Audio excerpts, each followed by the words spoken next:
सुप्रभात।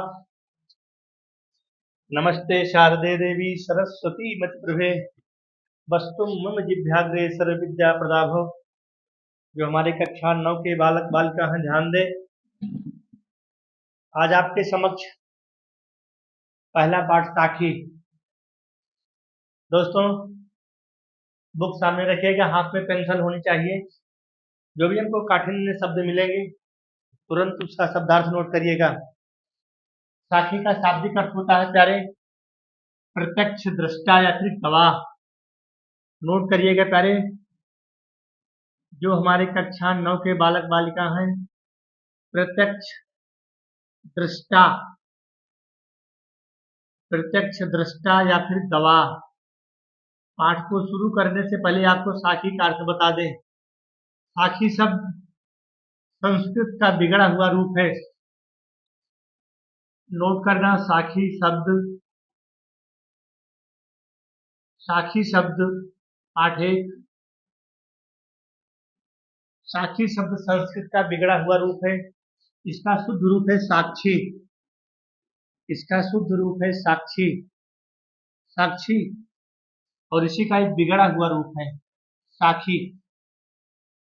ठीक है। साखी का मतलब होता है प्रत्यक्ष दृष्टा या फिर गवाह।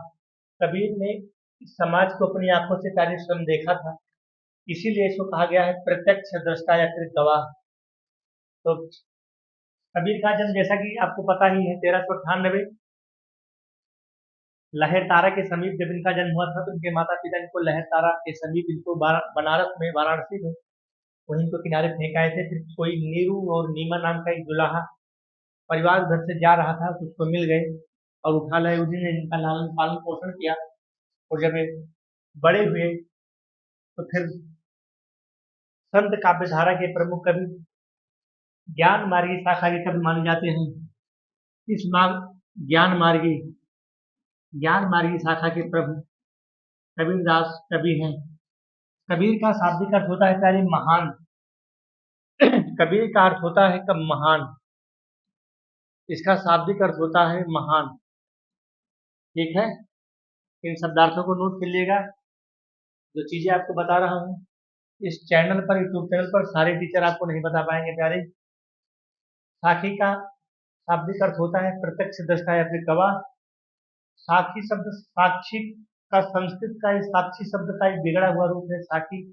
और कबीर ज्ञान मार्गी शाखा के कवि माने जाते हैं। सतगुरु हम सूरीज करी एक कहा प्रसन्न, अर्थात सतगुरु जो सच्चा ज्ञान देने वाला होता है, जब आप उस पर रिझता है, जब हम पर प्रसन्न होता है, तो क्या कहता है, एक प्रसन्न सुनाता है। और जब प्रेम रूपी बादल की बरसात होती है तो फिर अंग अंग अंग प्रत्यंग सब भीग जाता है। यारे कबीर के कहने का मतलब है सदगुरु माने होता है सच्चा ज्ञान देने वाला। सतगुरु हम सो रिज, रिज माने होता है प्रसन्न होना। एक कहा, जब कोई प्रसन्न सुनाता है, जब जो कहानी सुनाता है, तो क्या होता है कि प्रेम रूपी बादल की बरसात होती है। उस प्रेम रूपी बादल से पूरा शरीर, पूरा अंग प्रत्यंग जो आपको दिख रहा है आपके सामने, सब भीग जाता है। ठीक है। दूसरा दोहा है प्यारे, राम नाम के पट करे देवी को कछुनाई। राम नाम के पट करे देवी को कछुनाई। क्या ले गुरु संतोषिए होश रही मन मान। राम नाम के सिवा मेरे पास कुछ देने के लिए है। धन्य कबीरदास कहते हैं कि राम नाम के पट तरे देवे गौ कछुनाई, अर्थात राम नाम के सिवा हमारे पास और कुछ अपने गुरु को देने के लिए नहीं है। मैं अपने गुरु को दे करके कैसे संतोष प्राप्त करूं? क्या लय गुरु संतोष है। संतोष माने संतोष प्रदान करना, और हौस माने होता है हौसला। हौस माने होता है हौसला। ठीक है। मेरे मन में यह आकांक्षा बनी है, मेरे मन में यह इच्छा बनी है कि मैं अपने गुरु को क्या दे करके संतोष प्रदान करूं। ठीक है। कार्य समझ में आ रहा है। राम नाम के पट तरे, अर्थात राम नाम रूपी शब्द के अलावा और कुछ भी मेरे पास गुरु को देने के लिए नहीं है। देवे को कछु नाय, क्या लय गुरु संतोष, मैं अपने गुरु को क्या दे करके संतोष, अपने हृदय को, अपने अंतस्थल को धैर्य बनाऊं, यह मेरे मन में जिज्ञासा बनी हुई है। ठीक है, थोड़ा सा कार्य इसके ऊपर कर लेते हैं तो आपको और अच्छा सा दिखाई पड़ेगा। ठीक है, तो हो ही गया है, यहाँ तक हो गया है ना, यहाँ तक हो गया है।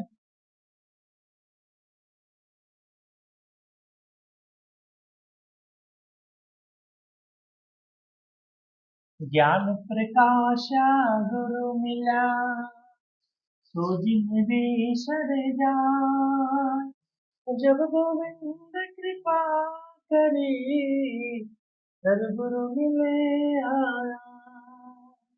ज्ञान प्रकाश या गुरु मिला, जब गुरु मिला तो हमें ज्ञान का प्रकाश मिला। वही तो कह रहे हैं कबीरदास, क्या कहते हैं, जब सच्चा गुरु मिलता है, गुरु मिला, जब सच्चा ज्ञान रूपी हमको गुरु मिला, तभी तो ज्ञान का प्रकाश मिला। तो जिन बिसर जाए, मैं इसको भला कैसे भूल सकता हूँ, मैं इसको भूल नहीं सकता हूँ। तो जिन बिसर जाए, मैं इसको भूल नहीं सकता हूँ। कैसे, जब ज्ञान रूपी गुरु, जब ज्ञान रूपी प्रकाश मिला, जब ज्ञान रूपी सच्चा गुरु मिला, तो मैं इस अवसर को मैं कभी भी भूल नहीं सकता हूँ। और जब गोविंद कृपा करी, गोविंद माने भगवान, जब भगवान की कृपा होती है, जब गोविंद की कृपा होती है, तब गुरु मिले आए, तब सच्चे गुरु की मुलाकात होती है, तब सच्चे गुरु के दर्शन होते हैं, तब सच्चे गुरु का मिलन होता है। धन्य है गुरु, है धन्य हो कबीरदास। अगला दोहा है, माया दीपक नर पतन, भ्रमि भ्रमि इवे पड़न, कहे कबीर गुरु ज्ञान है, एक याद उबरन। माया दीपक नर पतन, अरे नर रूपी पतंगा, ये नर रूपी पतंगा इस माया रूपी दीपक के चारों तरफ ऐसे घूम रहा है। जैसे कोई दीपक जलता है तो उस दीपक के चारों तरफ वह पतंगा जल करके अपने प्राणों की आहुति दे देता है। प्यारे, माया दीपक, यह माया रूपी, जो माया रूपी नर पतंगा है, उस जलते हुए दीपक के चारों तरफ जल करके अपने प्राणों की आहुति दे देता है। अब भ्रम भ्रम इवे पड़न, उसके चारों ओर घूम करके, उसके चारों ओर चक्कर लगाते हुए उस कीट पतंगे को उस जलते हुए दीपक से इतना प्रेम होता है, इतना अगाध प्रेम होता है कि उस दीपक के चारों ओर घूम करके अपने प्राणों की आहुति दे देता है। कहाँ कबीर गुण ज्ञान है, कबीरदास जी कहते हैं कि एक बिना गुरु के ज्ञान के बिना, कहाँ कबीर गुरु ज्ञान के, अर्थात बिना गुरु के दर्शन के, बिना गुरु के ज्ञान के एक आध उबरन, अगर अर्थात इस मृत्यु लोक से उबर, अर्थात उबार हो ही नहीं सकता, अर्थात इस मृत्यु लोक से हम उबर नहीं सकते, बच नहीं सकते। ठीक है, अगला है, जब मैं था तब गुरु नहीं, अब गुरु है हमारा, प्रेम गली अतिशा करी, जामे दो क्षमा। जब मैं था, अर्थात जब हमारे अंदर अहंकार था, मैं का मतलब अहंकार होता है, जब हमारे अंदर मैं था, जब हमारे अंदर अहंकार था, तब हमें गुरु के दर्शन नहीं हुए। और अब जब गुरु मिले तो फिर मैं गायब हो गया, अर्थात हमारे अंदर सारा अहंकार नष्ट हो गया, सारा अहंकार दूर हो गया। पहली लाइन की व्याख्या, जब मैं था, अर्थात जब हमारे अंदर अहंकार था, तब गुरु के दर्शन नहीं हुए, अब गुरु है हम ना, अर्थात जब गुरु के दर्शन हुए तो फिर हमारे शरीर में जितने भी छल कपट था, जितनी भी कटुता थी, जितने भी अवगुण थे, जितने भी दुर्गुण थे, अर्थात जितना भी अहंकार था, सब नष्ट हो गया। प्रेम गली अति साकरी, प्रेम की गली बहुत सकरी होती है, अर्थात उसका रास्ता बहुत दुर्गम है, बहुत कठिन है, बहुत पथरीला है, कंकड़ है, बहुत कांटे बिछे हुए हैं। प्रेम गली अति साकरी, प्रेम की जो गली होती है बहुत ही सकरी है। तामे दो न समाज, वहां पर दो लोगों को जाने का रास्ता नहीं है। प्रेम की गली में, अर्थात जिस प्रकार से एक म्यान में दो तलवार नहीं रह सकती, उसी प्रकार से भगवान की भक्ति करने में वह जो प्रेम की गली है, वो रास्ता बहुत ही सकरा है, और दो चीजें वहां पर समाहित नहीं हो सकती।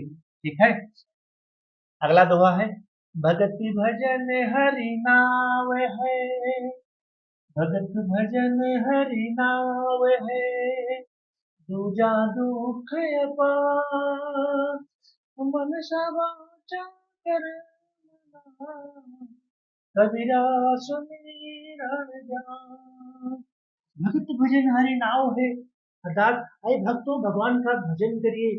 हे भक्तों भगत भक्ति भजन हरि नाम है, अर्थात हरि के नाम में, परमात्मा के नाम में, परमात्मा की भक्ति करने से ही कुछ नाम हो सकता है। नाव है दूजा दुख है पार। और दूसरी तरफ, अगर दूसरी तरफ देखोगे तो सिर्फ दुख ही दुख है। मेरे प्यारे, कहने का मतलब है, अगर हम यह कहें कि यह हमारी पत्नी है, या हमारे बच्चे हैं, या हमारा मकान है, तो फिर यहाँ हमारा कुछ नहीं है। क्योंकि और सब चीजें क्या है, भगवान के काल के पास में बंधी है, काल के बंधन में बंधी है। सिर्फ प्रभु ही एक ऐसा है कि जिसकी भक्ति करने से हमें मोक्ष की प्राप्ति हो सकती है। वही है भगत भजन हरि नाव है, अर्थात भगवान का भजन करो, भगवान की भक्ति करो। और दूसरी भक्ति में और दूसरी जगह अगर इस मन को लगाओगे तो सिर्फ क्या मिलेगा, दूजा दुख है पार। दुख के सिवा और कुछ मिलने वाला नहीं है। मन सा वाचा कर्म सा, मन से वाणी से और कर्म से कबीर सुमिरन सार। कबीरदास जी कहते हैं कि भगवान के उस सार तत्व को ग्रहण करो। सार माने होता है वजनपन, सार माने होता है वजन, जिसको हम ज्ञान भी कह सकते हैं। अर्थात उस ज्ञान को ग्रहण करो, उस उस सार तत्व को ग्रहण करो। सो उस सार तत्व को ग्रहण करो, इससे मन वाणी और कर्म सब कुछ शुद्ध हो सकता है। अगला है दोहा, कबीर चित चमकिया चहुदिस लागी लाज, हरि सुमिरन हाथू पड़ा बेगे ले हूँ बुझाए। कबीरदास जी कहते हैं कि यह चित्त में जो चमक है, इस हृदय में, इस अंतस्थल में जो भी चमक है, चहु दिस लागी जाए, चहु दिस, इस चारों दिशाओं में जो यह चमक फैल रही है, यह कुछ दिन के लिए है। अर्थात तू हरि का सुमिरन कर ले, हरि सुमिरन हाथ तू भरा, अर्थात जब तू भगवान का सुमिरन कर लेगा, परमात्मा का सुमिरन कर लेगा, बेगे लेह बुझाए, अर्थात जो भी तुम्हारे अंदर वेग है, जो भी तुम्हारे अंदर ज्वाला है, जो भी तुम्हारे अंदर छल कपट है, सब कुछ दूर हो जाएगा। अगला है दोहा, हंसड़िया झाई पड़ी पंथ निहारी निहार, जी भैया छोड़ा पड़ा राम पुकारी पुकार। अंसड़िया माने होता है आंख, अंसड़िया माने होता है आंख। आंख में झाई पड़ गई, अर्थात झाई का परिणाम है कम दिखाई पड़ना, कम दिखाई पड़ना, अर्थात अनसड़ियाँ झाई पड़ी, आंखों में झाई पड़ गई। क्या, उस प्रभु का रास्ता पुकारते पुकारते, प्रभु का नाम पुकारते पुकारते अनसड़ियाँ झाई पड़ी, आंखों में झाई पड़ गई, अर्थात आंखों से कम दिखाई पड़ता है। क्या, पंथ निहार निहार, उस प्रभु के रास्ते को निहारते निहारते, देखते देखते, और जीभ में छाला पड़ गया, जीभ में छाला पड़ गया। कैसे, राम पुकार पुकार, अर्थात राम को पुकारते पुकारते, राम को पुकारते पुकारते जीभ में छाला पड़ गया और आंखों में छाई पड़ गई, उस प्रभु के रास्ते को निहारते निहारते। झूठे सुख को सुख कहे, झूठे सुख को सुख कहे, मानत है मन मोह, जगत चवैना काल का, कछु मुख में कछु बोल। यहाँ भाई ग्रामत्व दोष है, यहाँ पर कौन सा दोष है, ग्रामत्व दोष है, ग्रामत्व, ग्रामत्व दोष है, ग्रामत्व दोष है भाई, ग्रामत्व दोष है। इसमें एक चबैना शब्द आ गया है, इसलिए यहाँ पर साहित्य के हिसाब से ग्रामत्व दोष है। झूठे सुख को सुख कहें, झूठे सुख को सुख कहें, मानते हैं मन मोह। अरे झूठे सुख को सुख कहें, अगर जो झूठा सुख है, अगर उसको हम सुख कहें तो यह मेरा मन मानने वाला नहीं है। जगत चबैना काल का, ये जो संसार का चबैना है, कुछ मुख में है और कुछ क्रोध में है। अर्थात झूठे, अगर कोई झूठी चीज को अगर हम सुख मान लें तो फिर वह सच्चा सुख नहीं है, वह सच्चा सुख नहीं है। इससे हमारा हृदय, हमारा अंतस्थल मांगने वाला नहीं है, क्योंकि जगत चबैना, जगत चबैना काल का, ये जो संसार का चबैना है, इस समय का चबैना है। अब कुछ मुख में और कुछ गोद में लिए रहते हैं, और ऐसे ऐसे खाते रहते हैं। कुछ गोदी में लिए रहते हैं, कुछ मुख में लिए रहते हैं, और ऐसे खाते रहते हैं। जब मैं था तब हरि नहीं, अब हरि है मैं नाथ। अर्थात जब हमारे अंदर मैं था, मैं का मतलब अहंकार, मैं का मतलब अहंकार, अर्थात जब हमारे अंदर अहंकार था, जब हमारे अंदर अहंकार था, ठीक है, जब हमारे अंदर अहंकार था, अहंकार तो जान ही रहे हो ना, जब हमारे अंदर अहंकार था, तब हरि के दर्शन नहीं हुए, परमात्मा के दर्शन नहीं हुए। अब हरि है मैं ना, अब जब हरि मिल गए तो हमारे अंदर सारा अहंकार नष्ट हो गया। अब हरि है, अर्थात जब प्रभु के दर्शन हो गए, हरि के दर्शन हो गए, तो मैं ना, अर्थात मेरा सारा अहंकार नष्ट हो गया, सब अंधियारा मिट गया। सारा अंधियारा हमारे हृदय में, हमारे दर्शन में, हमारे मन मस्तिष्क में जितना भी छल कपट था, जब दीपक देखा मान, जब प्रभु रूपी दीपक, परमात्मा रूपी दीपक जैसे ही हमें दिखाई पड़ा, जैसे ही हमें उसके दर्शन हुए, हमारे मन में, हमारे अंतस्थल में सारा छल कपट, सारा सब कुछ क्या हुआ, दूर हो गया। ठीक है, दूर हो गया। थोड़ा सा इसको और ऊपर कर लेते हैं। कबीर कहा गर्वियो, ऊंचे देखी आवाज, काल पर भूल लोटना, ऊपर जामेगा। कबीर कहते हैं, क्यों गर्व करते हो, क्यों अभिमान करते हो, ये जो दो पैर की बल्ली खड़ी है, इसमें अभिमान मत करो, इसमें गर्व मत करो। क्यों गर्व कर रहे हो, क्यों अभिमान कर रहे हो, ऐ मनुष्य, ऐ जीव, तू क्यों गर्व कर रहा है। ऊंचे देख ही आवाज, जिस आवाज को तू ऊंचा देख रहा है, एक पल में यह धराशायी हो जाएगा। तूफान आ जाए, भूकंप आ जाए, बारिश शुरू हो जाए, एक सेकंड में यह सब गिर जाएगा। वही तो कबीर कह रहे हैं। कबीर कहाँ गर्व हो, कबीर गर्व से कहते हैं, क्या कहते हैं, कि ऊंचे आवाज को देख के तू क्यों गर्व कर रहा है, क्यों अभिमान कर रहा है। काल पर भूल लौटना, कल अभी खा पी के सोया है, सांसें बंद हो जाए और तू जमीन पे लौट जाएगा। काल पर भूल लौटना, और ऊपर घासें जम जाएंगी, ऊपर जामे घास, ऊपर घास जम जाएगी, और यह जीवन समाप्त हो जाएगा। यह ऐसा संसार है। यह संसार कैसा है, सेमल के फूल की तरह है। जिस प्रकार से सेमल का फूल दिखाई पड़ता है और फिर खत्म हो जाता है, ठीक उसी प्रकार से यह संसार है। यह ऐसा संसार है, यह ऐसा संसार है जैसा सेमल फूल। यह संसार सेमल के फूल की तरह है। क्यों, दिन दस के व्यवहार में झूठे रंग न फूल। अरे 10 दिन का व्यवहार करके झूठे झूठे अपने ऊपर रंग मत चढ़ा ले, झूठे झूठे अपने ऊपर रंग को मत चढ़ा ले। ठीक है, अगला हमारा दोहा है, अगला दोहा है छोटो। चलो भाई, थोड़ा सा और बचा है। यही अवसर चेत्या नहीं, यही अवसर चेत्या नहीं, अब पशु जीव पाली दे। कबीर कहते हैं कि इस अवसर को क्यों नहीं चेता है, यही अवसर चेत्या नहीं। अरे जो अवसर मिला है, भगवान का भजन कर ले, परमात्मा का नाम ले ले, ईश्वर की भक्ति कर ले, यही अवसर, अवसर माने समय होता है, चेतना माने चेतना। जैसे भी तुम्हारा पढ़ने का समय है, जब नहीं पढ़ोगे तो क्या बाद में पढ़ोगे, बुढ़े हो जाओगे तब पढ़ोगे, तब नहीं पढ़ पाओगे, तो बीवी हो जाएंगे, बच्चे हो जाएंगे, और जिम्मेदारियां बढ़ जाएंगी, तब नहीं पढ़ पाओगे। यही अवसर है, चेत्या नहीं। जो ये अवसर है, जो यह समय है, अगर आपने इसको नहीं चेता, इसका ध्यान नहीं दिया, तो पशु जीव पाली दे। तो पशु भी तो अपने शरीर को पाल लेता है। अरे पालने की कला तो पशु में भी होती है। खाया पिया आराम से सो जाता है, बैठ जाता है, फिर सुबह उठा, राम नाम जाना नहीं। अगर राम नाम का तुमने जाप नहीं किया, राम नाम को जाना नहीं, तो अंत पड़ी मुख खे। अंत समय में जब तुम्हारी मृत्यु हो जाएगी, जब इस शरीर की सांसें रुक जाएंगी, तो क्या पड़ेगी, अंत पड़ी मुख खे। इतनी सी सारी मिट्टी आपके ऊपर लाद दी जाएगी, और क्या होगा, तुमसे प्रभु का नाम लेने से वंचित हो जाएगा। अगला है, यह तन का कुंभ है, लिए फिरे हैं हाथ। ये शरीर जो देख रहे हो प्यारे, ये शरीर देख रहे हो ना, ये 5 फुट 8 इंच का जो शरीर खड़ा है, ये कच्चे घड़े के समान है। अभी बल्ली टूट जाए, बाहर निकलो, एक्सीडेंट हो जाए, कहानी खत्म। यह तन कांचा कुंभ है, यह शरीर कैसा है, कच्चे घड़े के समान है, जिसको हम लिए ऐसे हाथ में लिए ऐसे घूम रहे हैं, इधर से उधर से घूम रहे हैं। अभी कभी धक्का लग जाए, कभी एक्सीडेंट हो जाए तो यह तो शरीर खत्म हो जाएगा।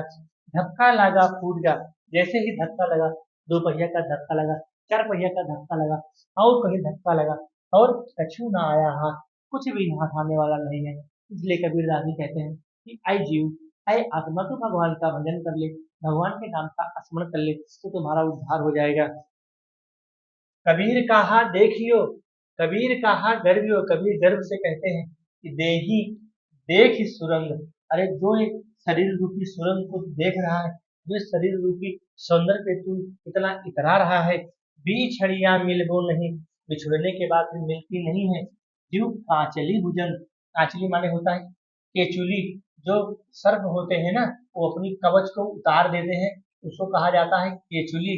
भुजंग माने होता है सर्प, भुजंग माने होता है सर्प। जिस प्रकार से सर्प अपनी केचुली को जब उतार देता है, फिर दोबारा उसको धारण नहीं करता है। बिछड़िया मिलो नहीं, बिछुड़ने के बाद, वह काटने के बिछुड़ने के बाद उस सर्प से दोबारा नहीं मिलती है। ठीक उसी तरह से कभी कहते हैं कि कबीर कहा गर्व, कबीर गर्व से कहते हैं, क्यों गर्व करता है, क्यों अभिमान करता है इस शरीर का, तो क्यों गर्व करता है। देही, देही माने शरीर, देख ही सुरंग, ये तुम्हारी सुंदर शरीर है, ये तुम्हारा सुंदर सांवला सा रंग है, तुम माने सुंदर रंग माने यह तुम्हारा सौंदर्य है, इस शरीर का क्यों अभिमान करता है, क्यों गर्व करता है। एक दिन छोड़ने के बाद फिर यह शरीर मिलने वाला नहीं। जिस प्रकार से सर्प अपनी केचुली को उतार देता है और उसको नहीं मिलती, ठीक उसी प्रकार से बस प्यारे ये समाप्त हो गया। तो इस प्रकार से अगर हमारा वीडियो आपको अच्छा लगे दोस्तों, तो लाइक करो, सब्सक्राइब करो और अन्य दोस्तों तक पहुंचाओ। अगला पाठ हम आपको दूसरी वीडियो में अपलोड करेंगे। तब तक के लिए धन्यवाद। साखी हमारा समाप्त होता है। साखी का मतलब होता है प्रत्यक्ष दृष्टा या फिर गवाह। कबीर में, कबीर की सारी साखियां दोहे में है। कबीर का जो ग्रंथ है कार्यवाहक बीजक, बीजक में, बीजक में इनकी लगभग 11 रचनाएं संग्रहित है, जिसमें साखी है, शबद है, रामायणी है, और वो है, क्या है, और भी इनकी रचनाएं 11 रचनाएं हैं। ठीक है, चाचर है, बेली है, चाचर है, बेली है, और साखी शबद रामायणी, क्योंकि साखी दोहा में ही मैंने आपको पढ़ा दिया। और दूसरा पाठ हम कल आपको फिर पढ़ाएंगे। दूसरा पाठ जो आपका है कल, उसको हम फिर पढ़ाएंगे मीराबाई का।